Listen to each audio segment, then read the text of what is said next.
Assalamualaikum warahmatullahi wabarakatuh.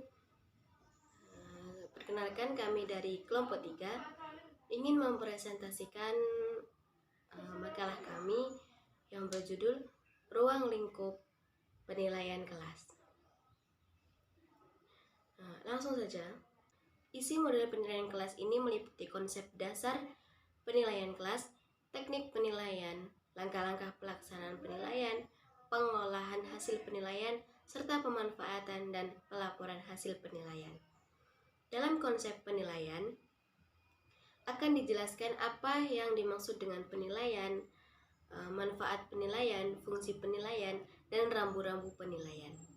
Teknik penilaian akan menjelaskan berbagai cara dan alat penilaian, langkah-langkah pelaksanaan penilaian, memberikan arahan penetapan indikator, penetapan kriteria ketuntasan setiap indikator, pemetaan kompetensi dan teknik penilaian, memberikan arahan dalam menganalisis, menginterpretasi, dan menentukan nilai pada setiap proses dan hasil pembelajaran.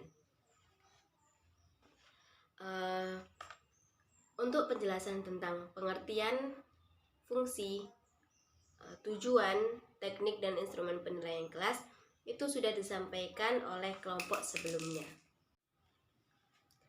Sedangkan di sini kami kelompok 3 akan mempresentasikan sedikit tentang ruang lingkup penilaian kelas yang meliputi penilaian kompetensi sikap atau afektif, penilaian kompetensi pengetahuan atau kognitif, dan penilaian kompetensi keterampilan atau psikomotorik.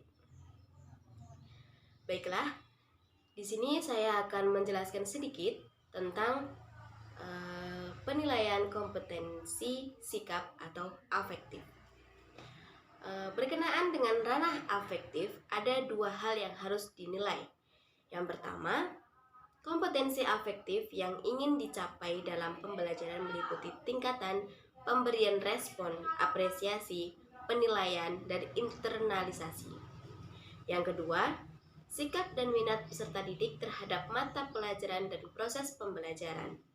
Sikap peserta didik terhadap pembelajaran bisa positif, bisa negatif, atau netral. Hal ini tidak dapat dikategorikan benar atau salah. Guru memiliki tugas untuk membangkitkan dan meningkatkan minat peserta didik terhadap mata pelajaran, serta mengubah sikap peserta didik dari sikap negatif ke sikap positif. Beberapa jenis skala sikap dapat digunakan, yaitu seperti skala Likert, skala Thurston, dan skala perbedaan sematik untuk mengetahui sikap terhadap sesuatu, baik berupa mata pelajaran ataupun kegiatan. Dan yang terakhir, skala Chapin untuk mengetahui tingkat keterlibatan peserta didik dalam berorganisasi. Adapun tingkatan domain afektif yang dinilai adalah kemampuan peserta didik dalam beberapa hal, yaitu yang pertama, memberikan respon atau reaksi terhadap nilai-nilai yang dihadapkan kepadanya. Yang kedua, menikmati atau menerima nilai, norma, serta objek yang mempunyai nilai etika dan estetika. Yang ketiga, menilai atau valuing ditinjau dari segi baik buruk, adil tidak adil, indah tidak indah terhadap objek studi. Dan yang terakhir atau yang keempat, menerapkan atau mempraktikkan nilai, norma, etika, dan estetika dalam perilaku kehidupan sehari-hari. Mungkin hanya itu penjelasan yang dapat saya sampaikan. Selanjutnya akan disampaikan oleh teman saya. Domain kognitif. Domain kognitif meliputi hal-hal berikut ini. A. Tingkatan hafalan. Mencakup kemampuan menghafal verbal atau menghafal parafrase materi pembelajaran berupa fakta, konsep, prinsip, dan prosedur.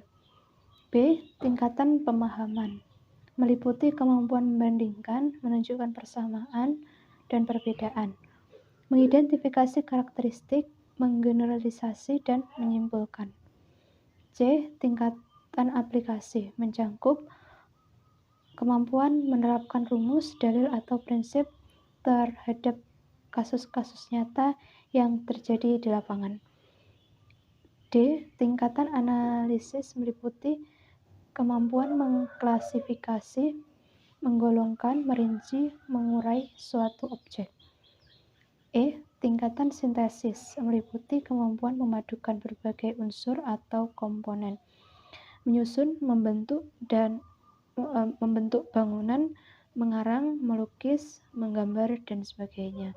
F. Tingkatan evaluasi atau penilaian, mencakup kemampuan menilai atau judgement terhadap objek studi dengan menggunakan kriteria tertentu. Untuk mengukur penguasaan kognitif dapat digunakan tes lisan di kelas, tes tertulis, dan portofolio. Portofolio merupakan kumpulan dari tugas-tugas peserta didik.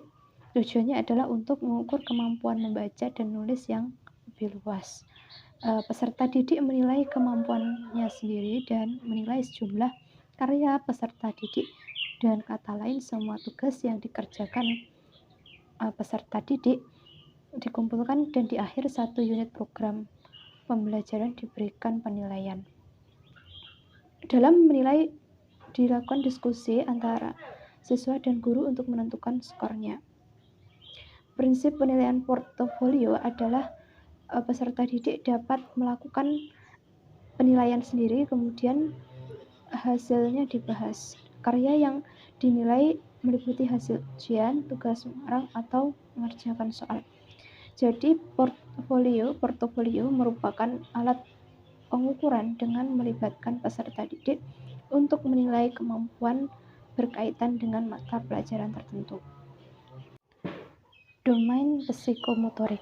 Domain psikomotorik meliputi hal-hal berikut ini. A. Tingkatan penguasaan gerakan awal berisi kemampuan peserta didik dalam menggerakkan sebagian anggota badan. B. Tingkatan gerakan semi rutin meliputi kemampuan melakukan atau meniru gerakan yang melibatkan seluruh anggota badan. C. Tingkatan gerakan rutin berisi kemampuan melakukan gerakan secara menyeluruh dengan sempurna dan sampai pada tingkatan otomatis. Alat penilaian yang digunakan untuk mengukur domain psikomotor adalah tes penampilan atau kinerja atau performance yang telah dikuasai peserta didik, seperti tes paper dan pensil. Walaupun bentuknya seperti tes tertulis, tapi sasarannya adalah kemampuan peserta didik dalam menampilkan karya, misalnya berupa desain alat, desain grafis, dan sebagainya.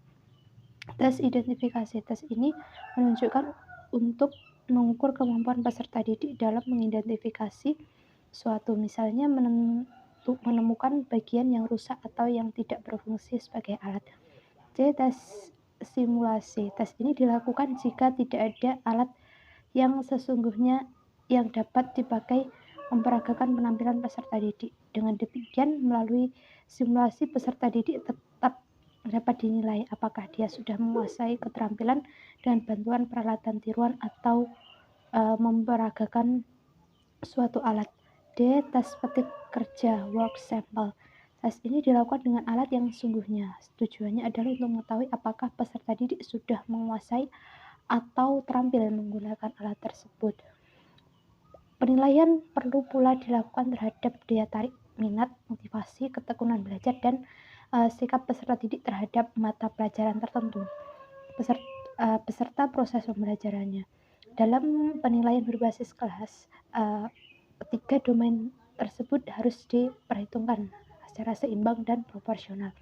Untuk itu, dalam melaksanakan penilaian berbasis kelas, guru harusnya memperhatikan hal-hal sebagai berikut. A. Penilaian domain kognitif dilakukan setelah peserta didik mempelajari satu